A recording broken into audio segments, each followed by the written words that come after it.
बिस्मिल्लाहिर्रहमानिर्रहीम। अस्सलाम वालेकुम वरहमतुल्लाहि वबरकातुहू। मेरे भाइयों और दोस्तों, अल्लाह तबारक व ताला अपने बंदों से जिस अंदाज से मोहब्बत फरमाते हैं वो अल्लाह तबारक व ताला ही को मालूम है। अल्लाह तबारक व ताला हर बंदे के मुतालिक जानते हैं कि मैं इसके साथ किस किस्म का मामला करूँगा, कैसा मामला होगा तो ये बंदा जो है इसको मैं अपने रहमत से नवाजूँगा। ये अल्लाह तबारक व ताला का फ़ैसला हर बंदे के मुतालिक अलग होता है। मैं आपको एक बुज़ुर्गों का वाक़या सुनाता हूँ कि जिन्होंने 70 मरतबा हज किया था।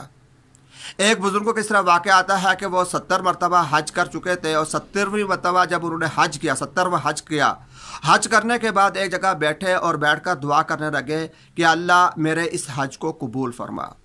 वो बार बार ये दुआ कर रहे थे तो गैब से एक आवाज़ आ रही थी कि जा बंदे मैंने तेरा हज कबूल नहीं किया। ये एक मामला लगा हुआ, वो दुआ कर रहे थे, गैब से आवाज़ आ रही थी कि मैंने तुम्हारा हज कबूल नहीं किया।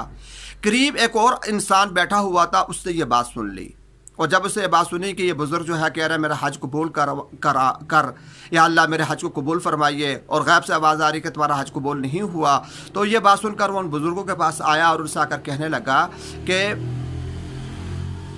जब आपसे ये कहा भी जा रहा है कि आपका हज कबूल नहीं हुआ तो आप बार बार दुआ क्यों कर रहे हैं?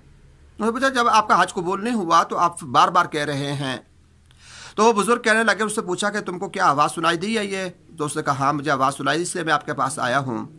तो इस पर वो बुज़ुर्गों ने कहा कि तूने तो एक मरतबा इस आवाज़ को सुना और तू कह रहा है कि तू क्यों दुआ कर रहा है।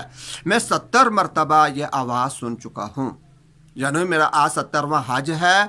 मैं इससे पहले जितने भी हज किए हैं और आकर जब मैं दुआ करता हूँ कि अल्लाह मेरा हज कबूल कर, तो दुआ आवाज़ आती है कि मैंने तेरा हज कबूल नहीं किया। तो मैं तो 70 मरतबा सुन चुका हूँ। वो इंसान ये बात सुनकर और मुताजिब हुआ, उसको हैरानगी हुई और उससे पूछा कि जब 70 मरतबा 70 सालों से आपसे ये कहा जा रहा है कि आपका हज कबूल नहीं हुआ, तो आप बार बार आकर यहाँ पर क्यों फिर हज करने आते हैं और दुआ करते हैं, अपना यानी किस्म का टाइम ज़ाया करते हैं? तो वो बुज़ुर्ग कहने लगे, उन्होंने जब ये बात सुनी उस इंसान के मुंह से, तो वो कहने लगे कि तू मुझे बता कि क्या इस दर के अलावा कोई और दर है जहाँ पर मैं जाऊँ? यानी अल्लाह के इस दर को छोड़कर, अल्लाह तबारक व तआला के इस बारगाह को छोड़कर कोई और जगह है जहाँ पर जाकर मैं कोई अर्ज़ करूँ या मैं कोई अपनी दरख्वास्त पेश करूँ? उन्होंने इस अंदाज से और इस यकीन से, इस मोहब्बत से ये बात कही कि अल्लाह तबारक व तआला की रहमत को जोश आ गया और अल्लाह तबारक व तआला की तरफ से आवाज़ आई कि ए बंदे मैंने तेरा ये हज भी कबूल किया और इससे पहले जो तूने बाकिया हज किए थे उन सब हजों को मैंने कबूल किया। और उसके बाद फिर गैब से आवाज़ आई कि ए बंदे इन सालों के अंदर, यानी इन 70 सालों के अंदर जब तू हज करता रहा तो तेरे हज के दौरान जितने लोग तेरे साथ हज करने के लिए आते रहे, यानी जितने लोगों ने तेरे साथ हज किया, तेरी बरकत से मैं सबके हजों को कबूल करता हूँ। तो मेरे भाइयों दोस्तों, यह है अल्लाह तबारक व तआला की मोहब्बत। अल्लाह तबारक व तआला नवाजने पर आएँ तो इस तरीके से नवाज देते हैं कि सिर्फ उस बंदे को नहीं, उसकी वजह से हज़ारों लाखों इंसानों का फ़ायदा हो जाता है। तो ये अल्लाह तबारक व तआला की मोहब्बत होती है। अल्लाह पाक अपने बंदे को सिर्फ आजमाते हैं, लेकिन जो बंदा अल्लाह की आजमाइश में पूरा उतर जाए तो उस पर उसको इनाम और सवाब भी अल्लाह तबारक व तआला यूँ अता फरमाते हैं।